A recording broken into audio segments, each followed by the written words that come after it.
तो दोस्तों आज मैं एक्सप्लेन करने वाला हूँ 2022 में आई मूवी गोविंदा नाम मेरा को। आज ना तो मैं रेटिंग्स की बात करूंगा, ना ही सब्सक्राइब करने को कहूंगा और ना ही इंस्टाग्राम पे फॉलो करने को कहूंगा। आज आपके ऊपर छोड़ दिया है। वीडियो अच्छी लगे तो आप अपने मन से सब कुछ कर दीजिएगा। तो मूवी की शुरुआत में हम गोविंदा नाम के एक लड़के को देखते हैं जो कि खंडहर सी जगह पर फांसी का फंदा लगाकर खुद को मारने जा रहा होता है, लेकिन उससे पहले अपनी प्रेमिका को मैसेज करके कहता है कि वो मरने जा रहा है, अगर बचाना चाहती है तो आके मिलो। वो वहाँ टाइम पास कर ही रहा होता है कि तभी उसे किसी गाड़ी के ठुकने की आवाज आती है, तो वो उस तरफ भागता है। जिसकी गाड़ी ठुकी थी गोविंदा उसे सैंडी कहकर पुकारता है, यानी कि वो उसे जानता था। वो जल्दी से चेक करने लगता है कि कहीं वो टपक तो नहीं गया, लेकिन तभी उसकी नजर नशीले पाउडर के पैकेट्स पे पड़ती है जो कि उसकी गाड़ी में रखे हुए थे। तभी कहानी यहाँ से कुछ महीने पीछे जाती है और हम गोविंदा की धर्मपत्नी गौरी को देखते हैं, जिसके सामने गोविंदा की एक नहीं चलती थी और वो बस उसका गुलाम बनकर रहता था। गौरी काफी सख्त किस्म की औरत थी जो अपने पति को अपने कंट्रोल में रखे हुए थी और उसे अपने इशारे पे नचाती थी। गोविंदा उससे छुटकारा पाना चाहता था, लेकिन गौरी की एक शर्त थी कि अगर वो उसे 2 करोड़ रुपए देगा तभी वो तलाक देगी, वरना ऐसे ही उसकी जिंदगी में भटकती आत्मा बन के उसे सताती रहेगी। उस घर में मंजू नाम की एक नौकरानी काम करती थी जो कि वो भी गोविंदा को इज्जत नहीं देती थी, बल्कि उसे एकदम नाकारा ही समझती थी। गोविंदा पेशे से बैकग्राउंड डांसर का काम करता था और साथ ही साथ डांस क्लासेस भी चलाता था, लेकिन उसका ये पेशा उसे पैसा नहीं दे रहा था, इसलिए उसे कोई इज्जत भी नहीं देता था। यहाँ हमें बताया जाता है कि गोविंदा के पिता गोपी तमिल फिल्म के एक्शन मास्टर थे और बॉलीवुड की एक फिल्म में एक्शन शूट करने के लिए मुंबई आए थे। फिर उन्हें उसी फिल्म में काम करने वाली बैकग्राउंड डांसर आशा से प्यार हो गया और उसी से शादी भी हो गई और फिर उसके बाद पैदा हुआ गोविंदा। एक दिन गोपी घोड़े पे सवार होकर कहीं घूमने गया, लेकिन खाई से गिरकर उसकी मौत हो गई। फिर यहाँ पता चला कि गोपी बहुत बड़ा गोलेबाज था, क्योंकि तमिलनाडु में उसकी पहले से ही शादी हो रखी थी और एक बच्चा भी था। वाइफ का नाम चारुलता और बेटे का नाम विष्णु था। गोपी का एक बहुत बड़ा बंगला था जहाँ गोविंदा और उसकी माँ रहते थे। तो गोपी के मरने के बाद जब चारुलता को खबर मिली तो वो बंगला हड़पने चली आई, जबकि बंगला गोविंदा और माँ के ही नाम था। उस दिन के बाद से अब तक इस बंगले को लेकर कोर्ट में केस चल रहा है, लेकिन अभी तक ये क्लियर नहीं हो पाया कि बंगला किसको मिलेगा, विष्णु और उसकी माँ को या गोविंदा और उसकी माँ को। अब हम गोविंदा की माँ को देखते हैं जिनको लकवा मार चुका था, जिसके कारण उनका शरीर चलने फिरने के काबिल नहीं रह गया था। और वहीं पर हम गोविंदा के मित्र कौस्तुभ को देखते हैं जो कि पेशे से वकील होता है और वही गोविंदा की तरफ से बंगले के केस को लड़ रहा था। आज कोर्ट में सुनवाई थी तो कौस्तुभ कुछ फोटोज अदालत में पेश करता है जो ये प्रूव कर रही थी कि गोपी और आशा की शादी पहले हुई थी, इसलिए बंगला उनका ही है। विष्णु का वकील कहता है कि ये फोटोज एक मूवी के सेट की हैं जहां उन दोनों ने शादी की एक्टिंग करी थी, तो ये प्रूव नहीं होता कि उनकी सच में शादी हुई थी। गोविंदा ने सोचा था कि आज तो केस खत्म हो जाएगा, लेकिन उनका वकील एकदम आगे निकला, जिसके कारण उसका फेक फोटो वाला प्लान फेल हो जाता है। गोविंदा की माँ उससे अलग एक चौल में रहती थी, तो वो उसे छोड़ने के लिए उनके साथ जाता है। तो यहाँ हमें पता चलता है कि माँ बिल्कुल चकाचक हैं और उन्हें कोई बीमारी नहीं है। वो इतने सालों से बस एक्टिंग कर रही थी ताकि उनकी हालत देखकर सब सहानुभूति दें और दया दिखाकर वो केस जीत जाएं। पर अफसोस उनका ये नाटक भी कुछ खास काम नहीं आ रहा था। अब हम गोविंदा की प्रेमिका सुक्कू को देखते हैं। जी हाँ, गोविंदा की शादी हो रखी थी, पर फिर भी उसकी एक प्रेमिका थी जिससे गौरी को कोई भी परेशानी नहीं थी, क्योंकि वो तो बस दहेज में खर्च हुए अपने पिता के पैसे लेकर गोविंदा को तलाक देना चाहती थी। सुक्कू चाहती थी कि जल्द से जल्द गोविंदा गौरी को छोड़कर उससे शादी कर ले, पर गौरी बिना पैसे लिए उसका पीछा ही नहीं छोड़ रही थी। अब हम देखते हैं कि सारा दिन काम करने और प्रेमिका के साथ 2 पल बिताने के बाद गोविंदा अपने घर जा रहा होता है कि तभी पुलिस ऑफिसर जावेद अपने मगरमच्छ के जबड़े के जैसे मजबूत हाथ से उसके नाजुक अंगूरों को पकड़ लेते हैं और अपनी मुट्ठी में उन्हें जोर से जकड़ते हुए कहते हैं कि जो बंदूक मैंने तुम्हें दी थी वो 2 लाख की थी, लेकिन तुमने मुझे सिर्फ 20,000 दिए, तो बाकी का पैसा कब दोगे। गोविंदा दर्द से कराहते हुए कहता है कि अभी तो मेरे पास पैसे नहीं है, लेकिन जब होंगे तब सबसे पहले आप ही के पास आऊंगा। गोविंदा अपने 2 अनमोल रत्नों को बचाते हुए घर पहुंचता है तो देखता है कि गौरी किसी आदमी के साथ बैठी हुई है और उसे अपनी अदाओं से रिझा रही है। उस आदमी का नाम बलदेव होता है जो कि पेशे से लाइफ इंश्योरेंस बेचने का काम करता था और गौरी ने उसे ही अपना प्रेमी बना लिया था, क्योंकि जब गोविंदा गोविंदा की प्रेमिका हो सकती है तो वो भी आजाद थी किसी और की बाहों में सर रखने के लिए। गोविंदा ने जावेद से गन इसलिए खरीदी थी क्योंकि वो गौरी के अत्याचार से परेशान हो चुका था, इसलिए उसने उसको मारने का सोच लिया था। पर वो बुरा इंसान तो नहीं था, तो उससे ये कभी हो नहीं पाया। गोविंदा और सुक्कू को कौस्तुभ के कॉन्टैक्ट के जरिए एक बहुत बड़े अमीर आदमी के बेटे की म्यूजिक वीडियो में कोरियोग्राफी करने का काम मिल जाता है, तो वो लोग उससे मिलने जाते हैं। उस अमीर आदमी को सभी धारकर कह के पुकारते थे और वो मुंबई के बहुत बड़े गुंडे में से सबसे छोटे वाले गुंडों में से एक था। और उसका बेटा सैंडी एकदम ही बेवकूफ किस्म का लड़का था, क्योंकि ज्यादातर वो नशीले पाउडर के नशे में ही रहता था और कहीं भी कुछ भी बक देता था। पर था तो उनका ही बेटा, इसलिए उसकी इच्छा पूरी करने के लिए म्यूजिक वीडियो बनाने की परमिशन देते हुए गोविंदा और सुक्कू को ये काम सौंप देते हैं, जिसके लिए उन्हें 30 लाख मिलने वाले थे। अब वो दोनों नशे में धुत सैंडी को डांस सिखाना शुरू करते हैं और कुछ ही दिनों में पूरा वीडियो शूट कर डालते हैं। धारकर जब म्यूजिक वीडियो देखता है तो उन पर भड़क जाता है, क्योंकि उनके बेटे से ज्यादा वो दोनों दिखाई दे रहे थे, तो वो उन्हें पैसे दिए बिना ही भगा देता है और उसके आदमी जो खर्चा पानी देते हैं वो अलग।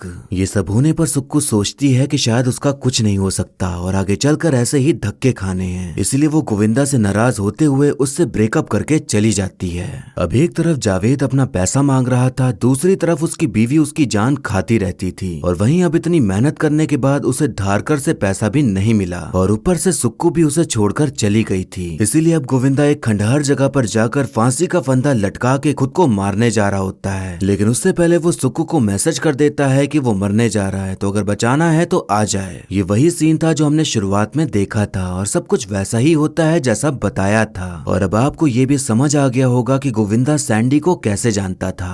अब वहाँ पर सुक्कू आ जाती है, तो दोनों लोग सोचते हैं कि अगर हम नशीले पाउडर के पैकेट्स चुरा लें तो करोड़पति बन जाएंगे, इसीलिए सैंडी को बिना हॉस्पिटल ले जाए वो लोग पैकेट चुरा के निकल लेते हैं। वो दोनों जब घर पहुंचते हैं तो वहाँ का नजारा देख के उनकी आंखें फटी की फटी रह जाती हैं, क्योंकि गौरी खून से लथपथ जमीन पर पड़ी हुई थी और उसकी मौत हो चुकी थी। वो लोग वहाँ से भागने की कोशिश करते हैं, पर बलदेव बाहर ही खड़ा था, लेकिन ताला बंद होने की वजह से अंदर नहीं आ पा रहा था। अब वो लोग सोचते हैं कि अगर किसी ने उनको देख लिया तो शक उन पर ही जाएगा और सोचेगा कि प्रेमी प्रेमिका ने मिलकर प्रेमी की पत्नी को मार डाला, तो वो लोग सोचते हैं कि उन्हें लाश को ठिकाने लगाना होगा। गोविंदा अपने घर के बाहर ही एक गड्ढा खोदता है और वहीं पर गौरी को गाड़ देता है। वहीं सुक्कू सारे सबूत मिटाकर टूटा फूटा सामान पॉलीथीन में भरकर उसे जलाने के लिए लेके चली जाती है। अब सुबह होने पर जब सैंडी को होश आता है तो उसके होश उड़ जाते हैं, ये देखकर कि उसके नशीले पाउडर के पैकेट्स गायब हैं, तो उसकी हालत एकदम खराब हो जाती है और सीधे अपने पप्पा की गोद में बैठकर रोने लग जाता है। वो बताता है कि पिछली रात मुझे किसी का फोन आया जो मुझे नशीले पाउडर के बदले 6 करोड़ दे रहा था, तो मैंने आपके लॉकर से पाउडर निकाला और बेचने चला गया, लेकिन अब पाउडर गायब है। अब हम देखते हैं कि हर रोज की तरह मंजू काम करने के लिए घर आती है, तो उसे गौरी दिखाई नहीं पड़ती, तो उसे शक हो जाता है कि कुछ तो गड़बड़ है। वो गौरी को फोन लगाती है पर फोन कोई उठाता नहीं, लेकिन हमें ये देखने मिलता है कि फोन तो सुक्कू के पास है। गोविंदा को गौरी के फोन का ख्याल आता है, तो वो ये बात सुक्कू से पूछता है, पर सुक्कू कह देती है कि उसे फोन के बारे में कुछ नहीं पता, लेकिन सच तो ये था कि फोन उसके ही पास था। अब यहाँ पर एक राज खुलता है कि सुक्कू विष्णु से मिली हुई है। कुछ महीने पहले विष्णु सुक्कू से मिला था और उसके सामने डील रखी कि उसे गोविंदा की प्रेमिका बनके केस से जुड़ी सारी जानकारी देनी होगी, जिसके बदले उसे पैसे मिलेंगे।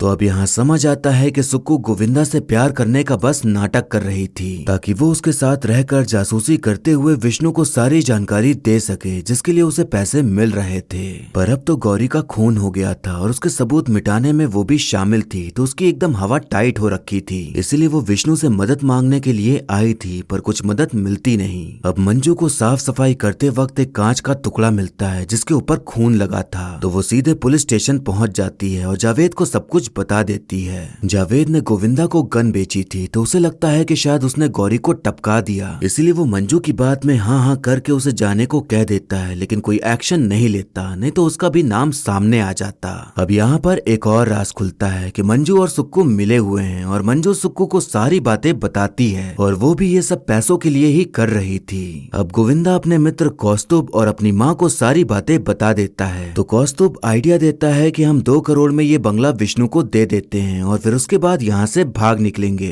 बलदेव काफी दिनों से गौरी से नहीं मिला था और न ही उसे देखा था, तो उसे भी शक हो जाता है कि कुछ तो गड़बड़ घोटाला चल रहा है, इसीलिए वो सीधा मंजू के पास पहुंच जाता है और तब मंजू उसे उसे यही बताती है कि गोविंदा ने गौरी को मार डाला। बलदेव गोविंदा को फोन लगाकर मिलने को बुलाता है और कहता है कि उसे पता है कि गौरी मर गई है, लेकिन उसने मेरे से 2 करोड़ का लाइफ इंश्योरेंस करवाया था जिसके नॉमिनी तुम हो, तो अगर हम उसका जाली मृत्यु प्रमाण पत्र और बाकी कागज जमा कर दें तो हमें 2 करोड़ मिल जाएंगे, जिसमें से 1 करोड़ मेरा होगा। गोविंदा को लगता है कि अब पैसा आ ही रहा है तो आने दो, इसलिए वो बलदेव से ये डील पक्की कर लेता है। अब हम देखते हैं कि विष्णु और गोविंदा में भी डील हो जाती है और गोविंदा 2 करोड़ लेके बंगला देने को तैयार हो जाता है। तभी हम देखते हैं कि विष्णु धारकर को फोन लगाता है और उसे बता देता है कि आपका सारा नशीला पाउडर गोविंदा के पास है। अब धारकर अपनी पावर का इस्तेमाल करते हुए पुलिस द्वारा गोविंदा को उठवा लेता है और फिर उससे पूछताछ शुरू हो जाती है कि उसका पाउडर किधर है। पुलिस ऑफिसर गोविंदा के घर की छानबीन करते हैं पर उन्हें वहाँ कुछ नहीं मिलता। उन्हें पता चलता है कि गोविंदा की एक माशूका भी है। तो सुक्कू के घर पे छानबीन करने पर एक पाउडर का पैकेट बरामद होता है, तो अब सारा शक सुक्कू पर ही चला जाता है। सुक्कू खुद को बचाने के लिए जावेद के सामने सब कुछ उगल देती है और बता देती है कि इसने अपनी बीवी को मार डाला और बंगले में गाड़ दिया और इसी के पास पाउडर भी है। सुक्कू पुलिस वालों को बंगले पर ले जाती है और वहाँ खुदाई करवाती है, लेकिन वहाँ पर गौरी की लाश नहीं मिलती। अब सुक्कू हैरान हो जाती है कि लाश तो यहीं गड़ी थी, तो आखिर वो गई कहाँ। और उस वक्त गोविंदा बार बार यही कहे जा रहा होता है कि ये सब कुछ झूठ बोल रही है। सुक्कू ने वो सबूत जलाए नहीं थे बल्कि छुपा के रख दिए थे, लेकिन उसने जहाँ छुपाए थे वहाँ कुछ भी नहीं मिलता। तो अब उसका दिमाग खराब होने लग जाता है कि आखिर हो क्या रहा है। गोविंदा सुक्कू के सामने ऐसे पेश आ रहा था जैसे उसे कुछ पता ही ना हो और कुछ हुआ ही ना हो। सुक्कू बलदेव से पूछताछ करने को कहती है, लेकिन उसका गोविंदा के साथ पहले से ही सब सेट था, इसीलिए वो कुछ नहीं कहता। फिर उसके बाद सुक्कू विष्णु से पूछताछ करने को कहती है क्योंकि उसने उसको सब बताया था, पर वो भी चुप रहता है क्योंकि उसे तो बस बंगले से मतलब था जो कि उसे मिल गया था। अब तक जो सुक्कू गोविंदा के साथ खेल खेल रही थी, अब उसी के साथ खेल चलने लगा था और अब उसके सारे पासे उल्टे पड़ गए थे। गोविंदा के खिलाफ पुलिस को कोई भी सबूत नहीं मिलता, इसलिए उसे जमानत मिल जाती है। वो जाने से पहले सुक्कू से कहता है कि कमिश्नर को बोलो कि तुम्हारे घर पे जो पाउडर का पैकेट मिला है उसका टेस्ट कराएं और जावेद के घर की तलाशी लें, तब तुम भी आजाद हो जाओगी। सुक्कू के घर में जो पैकेट मिला था उसकी जांच होने पर पता चलता है कि वो पाउडर नकली है। अब पुलिस जावेद के घर पे छापा मारती है तो उसके घर से बाकी पैकेट मिल जाते हैं, जिसके कारण उस पर कार्रवाई शुरू हो जाती है। और अब कमिश्नर धारकर के घर भी छापा मारने के लिए पुलिस को भेज देता है, पर उसके यहाँ कुछ नहीं मिलता। लेकिन तभी उसका बेवकूफ बेटा नशीले पाउडर के पैकेट से भरा थैला घर ले आता है और तब दोनों लोग जेल की हवा खाने के लिए रवाना हो जाते हैं। अब सुक्कू जेल से बाहर आ जाती है तो गोविंदा से मिलने के लिए उसके घर जाती है, पर वहाँ से सभी लोग जा चुके थे। अब हम देखते हैं कि कुछ सरकारी लोग बंगले पर आते हैं और बंगले को सील करना शुरू कर देते हैं। तभी वहाँ विष्णु आ जाता है तो उसका वकील सवाल करता है कि ये बंगला विष्णु के नाम है और इसके पेपर्स भी हमारे पास हैं, तो इसे सील क्यों किया जा रहा है। बड़ा वकील बताता है कि टाउन प्लानिंग कमीशन के एक ऑफिसर ने इस संपत्ति पर केस किया है। 1988 में ये संपत्ति गैर कानूनी तरीके से किसी गोपी नाम के आदमी को बेची गई थी। उन्होंने उस टाइम पर प्लानिंग कमिश्नर को घूस दिया था, पर यह स्कूल लैंड है और हाई कोर्ट ने ये जमीन बीएमसी को दे दिया है और अब यहाँ पर स्कूल ही बनेगा। अब विष्णु सुक्कू के साथ और जानकारी लेने जाता है तो पता चलता है कि उसके पास जो जमीन के कागजात हैं वो फेक हैं। उस टाइम पर जो टाउन प्लानिंग कमिश्नर था उसने घूस लेकर प्लान चेंज किया था। उसके जूनियर अधिकारी ने पब्लिक इंटरेस्ट लिटिगेशन फाइल किया था। 30 साल बाद वो केस जीत गया, तो अब ये पूरी जमीन फिर से कॉर्पोरेशन के पास वापस आ गई और वो बंगला कभी गोपी का था ही नहीं। ये सारी जो बातें थी वो सब कुछ गोविंदा को पहले से ही पता चल चुकी थी, तो उसे समझ आ गया था कि वो केस जीत भी जाए तो कोई फायदा नहीं, क्योंकि जमीन तो उसके पिताजी की वैसे भी नहीं है। सुक्कू बलदेव से मिलने जाती है तो पता चलता है कि उसकी 1 करोड़ की लॉटरी लग गई, तो वो मुंबई छोड़ के चला गया। सुक्कू और विष्णु ने बंगले और पैसे के चक्कर में जो भी प्लान्स बनाए थे वो सारे प्लान नदी में तैरते कचरे की तरह बस उनके दिमाग में तैर रहे थे और अब उनके पास अफसोस मनाने के सिवाय कुछ नहीं बचा था। अब सीन यहाँ से कुछ महीने आगे शिफ्ट होता है, जहाँ हम देखते हैं कि सुक्कू वही अपनी बेरंग जिंदगी जी रही होती है कि तभी उसके पास एक कॉल आता है जो कि हमें बताया नहीं जाता कि किसका है। वहीं दूसरी तरफ विष्णु एक आदमी से मार खा रहा होता है क्योंकि उसने उससे पैसे उधार लेकर बंगला खरीदा था। तभी उसके पास भी एक कॉल आता है, पर हमें बताया नहीं जाता कि कौन है। अब हमें यहाँ पर थाईलैंड के नजारे दिखाए जाते हैं और हम देखते हैं कि विष्णु और उसकी माँ और सुक्कू समुद्र किनारे खड़े हैं क्योंकि उन सबको कॉल कॉल करके बुलाया था गोविंदा ने। अब गोविंदा धीरे धीरे करके सारे राज खोलना शुरू करता है और बताता है कि जब कोर्ट में शादी की फोटोज की बात का खुलासा हुआ तभी मैं समझ गया कि घर में ही कोई आस्तीन का सांप है। उसने मंजू का पीछा किया तो देखा कि वो सुक्कू के साथ है और तब वो समझ गया कि मंजू ही उसको सारी जानकारी देती है। फिर उसके बाद उसने सुक्कू का पीछा किया तो पता चला कि वो विष्णु से मिली हुई है। उस टाइम पर गोविंदा का दिल टूट गया क्योंकि वो सच में सुक्कू के लिए सीरियस था, लेकिन अब उसे धोखा मिल चुका था तो उसे भी तो कुछ करना ही था। गोविंदा ये सब बता ही रहा होता है कि तभी माता जी अपने पैरों पर चलते हुए आती हैं, जिसे देखकर सबके होश उड़ जाते हैं क्योंकि किसी को पता ही नहीं था कि वो बिल्कुल चकाचक हैं। गोपी के मरने के बाद जब विष्णु और उसकी माँ बंगला हड़पने आए तो माँ ने तभी से अपाहिज होने का नाटक शुरू कर दिया ताकि बंगला बच जाए। कौस्तुभ को ये बात नहीं पता थी कि माँ चल फिर सकती हैं, पर प्लान में उसको भी शामिल करना था तो गोविंदा उसे भी सब बता डालता है। अब यहाँ पर एक और राज खुलता है कि गौरी जिंदा है, जो कि शायद आपको पहले ही पता चल गया होगा,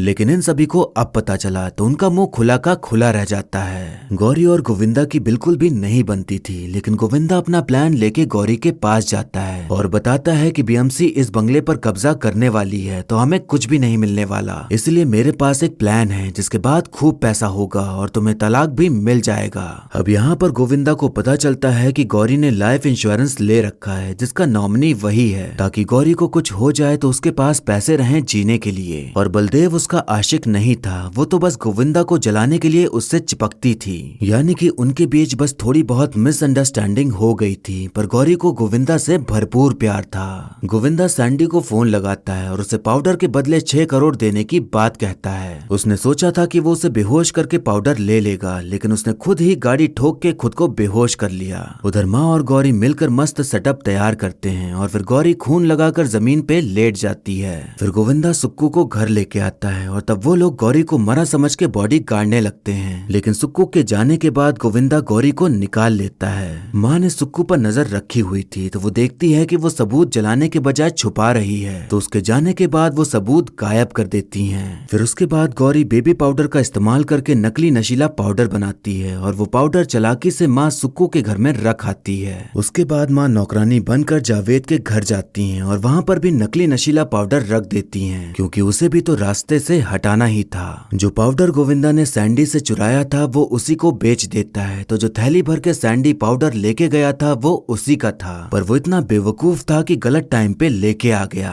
फिर बलदेव के साथ जो डील हुई थी उस डील को निभाते हुए गोविंदा उसे इंश्योरेंस के 2 करोड़ में से 1 करोड़ दे देता है और वहाँ से उसकी कहानी खत्म हो जाती है। और फिर उन्होंने 2 करोड़ में विष्णु को बंगला भी बेच दिया, मतलब कि पहले उन्हें सैंडी से 5 करोड़ मिले, फिर इंश्योरेंस में से 1 करोड़ और विष्णु की तरफ से 2 करोड़, यानी कि उनके पास पूरे 8 करोड़ रुपए हो गए थे। लेकिन फिल्म में टोटल 7 करोड़ बोला गया है क्योंकि शायद वो इंश्योरेंस का 1 करोड़ ऐड करना ही भूल गए। गोविंदा सुक्कू से कहता है कि मैंने तुमसे सच्चा प्यार किया था पर तुमने पैसे के लिए मेरा ही काट दिया। फिर वो विष्णु से कहता है कि मेरी आई को कभी इज्जत नहीं मिली, एक बंगला था जो कि हम लोगों के पास बचा था, लेकिन वो भी तुम लालची लोग छीनने आ गए। मुझे बंगले से कभी प्यार नहीं था, बल्कि मेरी आई की इज्जत प्यारी थी। अगर तुमने उनको इज्जत दी होती तो ये बंगला तुम्हें खुशी खुशी गिफ्ट कर देता। विष्णु उसे धमकी देता है कि वो उसे छोड़ेगा नहीं, लेकिन तभी उसे चक्कर आने लगता है। गोविंदा ने उन्हें कुछ पीने को दिया था जिसमें कि बेहोशी की दवा मिली हुई थी, तो वो तीनों वहीं लुढ़क जाते हैं और फिर गोविंदा, गौरी, माताजी और कौस्तुभ मस्त 8 करोड़ रुपए के मालिक बन के ठुमकते हुए वहां से निकल जाते हैं और फिर मूवी यहीं पर खत्म हो जाती है।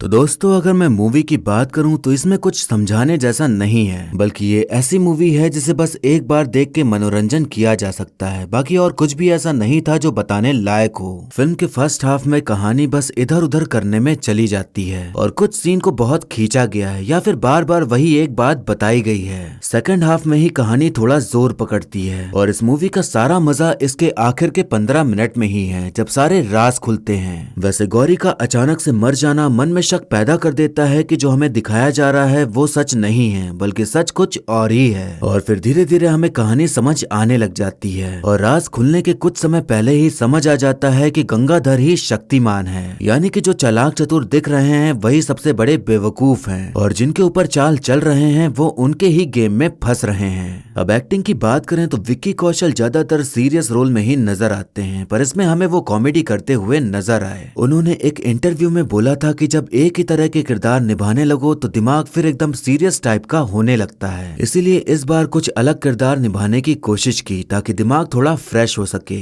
उनकी बात बिल्कुल सही है। और एक्टिंग की बात करें तो उन्होंने बहुत ही बढ़िया तरीके से रोल को निभाया है और बिल्कुल भी ओवर एक्टिंग देखने को नहीं मिलती। सबके मन में सवाल था कि क्या विक्की कौशल कॉमेडी कर पाएंगे या नहीं, तो मूवी देखने पर जवाब मिल गया कि वो कुछ भी कर सकते हैं। विक्की कौशल की एक्टिंग देखकर आपको लूट केस की कुणाल की याद आ सकती है और ये मूवी थोड़ा बहुत उस मूवी की याद भी दिलाती है। भूमि पेडनेकर और कियारा आडवाणी दोनों ने ही अपने किरदार को बखूबी निभाया है और दोनों की ही एक्टिंग सही देखने को मिलती है। अमय वाघ को मैंने मराठी मूवी ज़ॉम्बी वली में देखा था और तभी से उनकी एक्टिंग का फैन हो गया, तो उनकी एक्टिंग और कॉमिक टाइमिंग दोनों ही बढ़िया है। हमारे सीआईडी ऑफिसर दया जो कि सबका दरवाजा तोड़ते नजर आते हैं, उनकी एक्टिंग के बारे में तो आप सबको पता ही है, तो क्या ही कहना। बाकी हमें बिजली नाम के गाने में रणबीर कपूर देखने को मिलते हैं, तो उनका छोटा सा कैमियो रखा गया है जो कि शायद अब ट्रेंड बन चुका है फिल्मों में कैमियो डालने का। वीडियो के आखिर में बस इतना ही कहूंगा कि टाइम पास मूवी है। अगर आपके पास डिज्नी प्लस हॉटस्टार का सब्सक्रिप्शन है तो देख सकते हैं, वरना सिर्फ इसके लिए पैसे खर्च करना जरूरी नहीं है। मतलब कभी दिख गई तो देखी जा सकती है, बस इतना ही। वैसे इस फिल्म में पहले विक्की कौशल की जगह वरुण धवन थे और कियारा आडवाणी की जगह जानवी कपूर। ये कुछ बहुत जरूरी जानकारी तो नहीं है, पर सोचा आपको बता दूं।